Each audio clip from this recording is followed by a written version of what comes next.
गनी साहब की सरकार आई है, अफगानिस्तान में अमेरिकी सेना, नाटो सेना वहां रही है, तो वहां महिलाओं के एजुकेशन पे भी ध्यान दिया गया है 37%। अब देखिए इन लोगों का क्या कहना है, देखिए किसी का नकाब पहनना या किसी महिला का साड़ी पहनना, या आप देखेंगे अगर म्यांमार में तो वो लुंगी टाइप का कुछ पहनते हैं, ये कल्चर है। कल्चर और एजुकेशन अलग है भाई। अगर आपका कल्चर है नकाब पहनना तो आप नकाब पहन के ही पढ़ो ना, वहां पे कौन मना किया आपको। आप म्यांमार में जाओगे तो वहां पे लुंगी टाइप का ड्रेस होता है, वहां पे महिलाएं उसको पहनती है। हमारे खुद के उपराष्ट्रपति वेंकैया नायडू जी लुंगी पहनते हैं, तो वो साउथ का कल्चर है, कल्चर से कोई थोड़ी कह रहा है। लेकिन ये लोग महिलाओं को एजुकेशन नहीं करने देते, महिलाओं का इंपावरमेंट नहीं होने देते हैं, महिलाओं को जॉब नहीं होने देते हैं। तो ये क्या कहता है अफगानिस्तान के तालिबानियों को कि वहां सरिया का कानून रहना चाहिए। तो चोट्टा तुम भी अपने देश में करा लो ना, तुम्हारा जो जीडीपी मर रहा है और चौपट हो जाओगे। जस करनी तस भोग ही पावा कहा जाता है।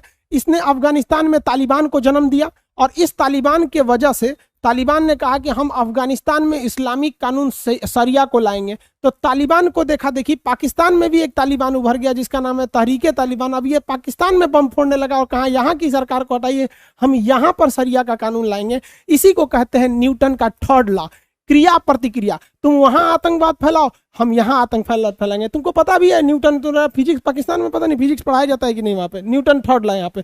खैर अगर न्यूटन का जन्म पाकिस्तान में हुआ रहता तो उनके सर पर सेब नहीं गिरकर बम गिरा रहता और न्यूटन वहीं मर जाते, फिजिक्स का सत्यानाश हो जाता। पाकिस्तानियों को तो अब तो शर्म आना चाहिए। अफगानिस्तान की सरकार कह रही थी कि लगभग 12 से 15 हजार पाकिस्तानी आतंकवादी अफगानिस्तान में घुस गए हैं तालिबान का साथ देने के लिए। तो खैर एक देश दूसरे देश पर आरोप लगाता है तो इसे आप 100% ट्रू नहीं मान सकते। लेकिन यूएनओ ने स्पष्ट कर दिया कि पाकिस्तान बॉर्डर से स्पिन बुलडाज के एरिया से पाकिस्तान से लगभग 6000 आतंकवादी हथियार लेकर अफगानिस्तान में घुसे हैं, अफगानिस्तान को सरकार गिराने के लिए और वहां के आतंकवादियों का सपोर्ट करने के लिए। चोर के घर में भी कभी कभी चोरी हो जाता है। पाकिस्तान में आतंकवाद को फैलाया, वहीं पे उसके यहाँ भी हो गया। हाफिज सईद के घर के पास भी कोनो बम फोड़ के चल गया। अब इसमें भी अलग अलग विचारधारा है कि हम अच्छा से सरिया लगाएंगे, तुम अच्छा सा मतलब वो लगे, मतलब इन लोग के मतलब क्या बताए, कुछ दिन बाद ये भी लड़ाई अपने में लड़ेगा सब यहाँ पर। और दूसरा ये लोग जूझ रहे हैं लोग पेगासस सॉफ्टवेयर को लेकर कि भाई किसकी स्पाइंग हुई है।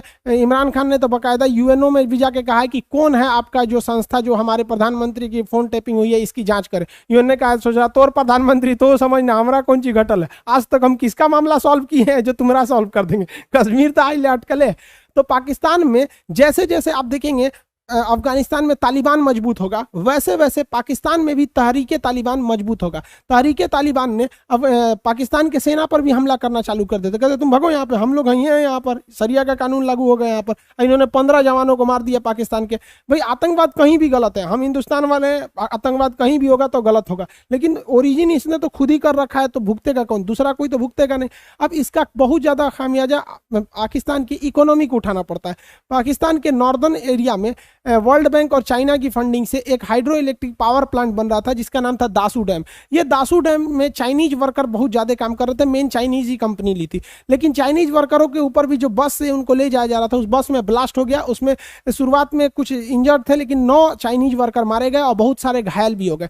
तो शुरुआत में तो पाकिस्तान ने कहा कि इसमें सीएनजी ब्लास्ट हो गया ऐसे ऐसे, लेकिन चाइना ने पूरा दबाव बनाया, चाइना की मीडिया ग्लोबल टाइम्स ने दबाव बनाया कि नहीं, इसकी प्रॉपर इन्वेस्टिगेशन होनी चाहिए कि आखिर क्या है, और पाकिस्तान इसका जवाब दे कि वो चाइनीज सोल्जर के सेफ्टी के लिए क्या कर रहा है। तो पाकिस्तान ने कहा कि हम चाइनीज सोल्जर की सेफ्टी के लिए 15,000 पाकिस्तानी फौज तैनात किए। कितनी शर्म की बात है एक देश के लिए कि वहां कोई विदेशी वर्कर काम कर रहा है तो उसके लिए 15,000 जवान तैनात करना पड़ता है। हिंदुस्तान में पाकिस्तान के लोग भी अगर घूमने आएंगे ना तो यहाँ कोई उनको बम से नहीं उड़ाने वाला है यहाँ पर, बशर्ते तुम कुछ मतलब शांति से घूमने आओ, ताजमहल देखने आओ, हमारे यहाँ एक से एक चीज है, लाल किला आओ, दक्षिण में एक से एक घूमने की जगह आओ, घूम फिर के नॉर्मल जाओ, कोई दिक्कत नहीं। वैसे भी पाकिस्तानी भारत में आते हैं इलाज कराने के लिए, हार्ट की सर्जरी, कैंसर का, क्योंकि यहाँ की मेडिकल बहुत सस्ती है। बट ऐसा कहीं नहीं होता। हमारे यहाँ बहुत सारे नेपाल के लोग हिंदुस्तान नॉर्थ जितने भी हिंदुस्तान में दिल्ली, यूपी, बिहार, ये सब में ज्यादातर चाउमीन बनाने का काम नेपाल के लोग करते हैं और बखूबी आराम से अपनी जिंदगी बिताते हैं। ठंडी के दिन में कंबल बेचने आते हैं। क्या हमारी सेना 15,000 फौज लगी रहती इनको इनकी सेफ्टी के लिए? कभी ऐसा हो ही नहीं सकता। इवन अगर चाइनीज भी हमारे यहाँ व्यापार करते हैं उनको भी ऐसा दिक्कत नहीं है। तो हम लोग को सोचिए ये कैसे देश में रह रहे हैं कि जो देश मतलब ये साले किसी के नहीं होंगे पाकिस्तान वाले। चाइना जितना मदद पाकिस्तान की किया उतना कोई नहीं कर सकता। सोचिए यार, चाइना वाले तो पाकिस्तान के बच्चे पैदा होने में भी मदद कर रहे हैं वहां पे, कि वो कहते हैं कि भाई तुम लोग ड्यूटी करो, हम जाके तुम्हारे बदले में कर देते हैं। इतना मदद करते हैं चाइना वाले, फिर भी ये लोग उड़ा देते हैं। अब चाइना ने दबाव बनाया, कहा कि आप मिलिट्री बढ़ाइए, ये कीजिए, तो उसने कहा नहीं ऐसा कुछ नहीं है। तब तक कराची में भी एक ब्लास्ट हो गया। मतलब उत्तर दक्षिण पूरब पश्चिम हर जगह चाइनीजों को मारा जा रहा है। तहरीके तालिबान, ये तो भारत के लिए ठीक ठाक है। तहरीके तालिबान का चाइना के ईस्ट तुर्किस्तान एक फ्रीडम मूवमेंट चलता है, वहां पर उन दोनों से अच्छा कनेक्शन है। अब चाइनीज मीडिया का इस पर काफी अच्छा दबाव आ गया, तो चाइना के राष्ट्रपति को समझ में आ गया कि पाकिस्तान के जो नल्ले फौज हैं, इनसे इनके जवानों की सुरक्षा नहीं हो सकती, इनके वर्कर की। तो चाइना की सरकार ने कहा अपने वर्करों से कि पाकिस्तान के कमांडो उनकी फौज से तो बेहतर हमारे यहाँ के कर्मचारी हैं, तुम लोग ये AK-47 लेके देखो। तो देखिए ससुरा AK-47 लेके वहां पे वर्कर का काम कर रहा है। हद पाकिस्तानियों की बेइज्जती होती है, उसके फौज से अच्छा यहाँ के वर्कर हैं सब यहाँ पे। और चाइना हर जगह ऐसा करता है। श्रीलंका में भी कुछ दिन पहले चाइनीज जो वर्कर थे वो मिलिट्री के ड्रेस में घूम रहे थे। अब ये पाकिस्तान के लिए बहुत बड़ा सरदर्द बन जाएगा, क्योंकि चाइना ने कहा है कि अगर उसके वर्कर को सेफ्टी नहीं दी जाएगी तो वो अपने वर्कर को वापस नहीं निकालेगा अफगानिस्तान से, जैसे अमेरिका निकल गया। क्योंकि चाइना ने बहुत हैवी इन्वेस्टमेंट किया है BRI प्रोजेक्ट और CPEC सड़क को बनाने के लिए पाकिस्तान में। उसने कहा कि हम अतिरिक्त 40,000 फौज भेज देंगे पाकिस्तान में, और इन 40,000 का खर्चा खुद पाकिस्तान से लेंगे। पाकिस्तान ससुरा पगला गया है, चारों ओर से हमारा लूटेगा सब।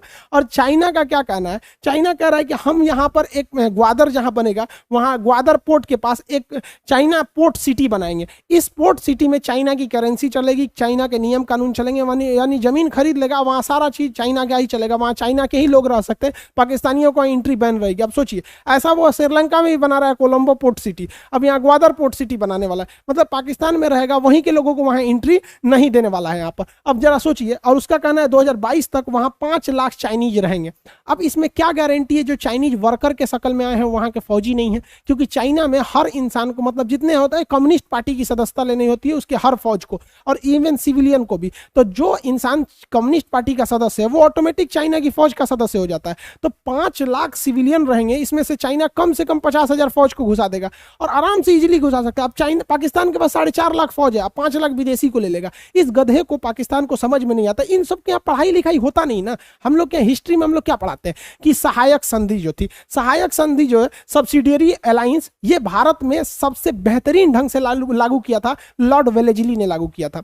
अब लॉर्ड वेलेजली की सहायक संधि क्या थी? वो किसी राजा से कहता था कि हम तुम्हारी मदद करेंगे, हमारी ये एक रेजिमेंट फौज तुम अपने यहाँ रख लो, उस फौज का खर्चा तुम देना और तुम्हारे हिसाब से काम करेगी। राजा को लगता था कि वाह, अंग्रेजों की फौज बढ़िया है, हथियार बढ़िया है, तोप टैंक है, क्या दिक्कत है, अपने किला में रख देते हैं, और जब मन कहेंगे हमला करो तो हमला करेगा। लेकिन उस राजा को ये समझ में नहीं आ रहा था कि जिस दिन अंग्रेज कह देंगे कि मार दे रजुए को, तो महल में तो पहले से घुस गए सब। यही काम कर रहा है चाइना। हालांकि एग्जाम में जब क्वेश्चन आता है कि भारत में सहायक संधि के जनक कौन थे, तो गलत मार देते हैं। वेलेजली तब वहां नहीं होगा, तब वहां डुप्ले होगा। डुप्ले जो थे फ्रांसिस गवर्नर, उन्होंने हैदराबाद और दक्षिण भारत के राजाओं के साथ सहायक संधि किया था, बट फ्रांस जो है भारत में उतना विस्तार नहीं कर पाया, जिस वजह से डुप्ले की सहायक संधि उतना सफल नहीं हुई। लेकिन ब्रिटिश गवर्नर लॉर्ड वेलेजली की जो सहायक संधि है वो बहुत तेज सफल हो गई। वो भारतीय राजाओं को ट्रेनिंग, उनकी सेना को ट्रेनिंग देता था और वहां अपनी फौज रखता था, ये कह कि हम मदद करेंगे, बाद में वही फौज उन्हें मार देती थी। यही काम कर रहा है चाइना, कह रहा है कि हमारी 40,000 फौज पाकिस्तान में जाएगी हमारे वर्कर की सेफ्टी के लिए। अरे भाई साहब, एक दिन तुमको कॉलोनी बना देगा। जिस तरह ब्रिटिशर्स ने हमें लूटा था, ब्रिटिश ईस्ट इंडिया कंपनी बनाकर, सेम वही कंपनी चाइना बनाया जिसका नाम है BRI project, belt and road initiative, जिसको OBRB कहते हैं, one belt one road initiative कहते हैं। वहां पे ये उसी तरह भी पिसेगा चाइना, पाकिस्तान, जिस तरह से हम आजादी से पहले गुलाम जब थे। इसको ससुर को कुछ समझ में नहीं आ रहा है। कोई बात नहीं, पिसाओ, हमको क्या मतलब बनता है, चाइना तुम्हारे सर दर्द पे आएगा। चाइना इसको किस तरह से लूटता है, हर तरह से लूटता है। चाइना का कोई दोस्त नहीं है। एक्चुअली जब सर्जिकल स्ट्राइक हुआ था तो आतंकवादियों को, बंकर को हम लोगों ने मैनपेड रॉकेट लॉन्चर से उड़ा दिया था। तो पाकिस्तान देखा कि भारत वाला कौन सा रॉकेट लेके आया, सब बड़ी तगड़ा मार रहा है। तो चाइना ने कहा मैनपेड रॉकेट तो है, लो हमसे भी खरीद लो, ये मैनपेड रॉकेट है, इसी का छोटा रूप QW-18 ये खरीद लो। ये दोनों दे दिया। अब पता चला 6 महीना बाद ये धूस करके रह जाता है। पाकिस्तानी मारते हैं सब, यहीं गिर जाता है, सामने में गिर जाता है, मारेंगे सब, यहाँ गिर जाता है पसुए में। अब ये किसी काम का नहीं रह गया। चाइना कह रहा है कि हम वापस नहीं लेंगे। हद देखिए, इस रॉकेट को चाइना के खुद देश ने बनाया और चाइना की मिलिट्री ने कहा कि ये किसी काम का नहीं है। लेकिन इस पाकिस्तान को समझ में नहीं आ रहा है। यहाँ पर कारगिल की जब लड़ाई हुई थी तो भारत ने पहाड़ों के, परवेज मुशर्रफ को लग रहा था कि भारतीय सेना पहाड़ पर तो चढ़ ही नहीं पाएगी, लेकिन हमारे यहाँ उस समय बफोर्स तोप और पिनाका रॉकेट जैसे अंधाधुंध तबाही चाहे, तो पाकिस्तानियों को लगा कि दिवाली की तरह रॉकेट मारता है, धन धन धन धन, ये आता कहाँ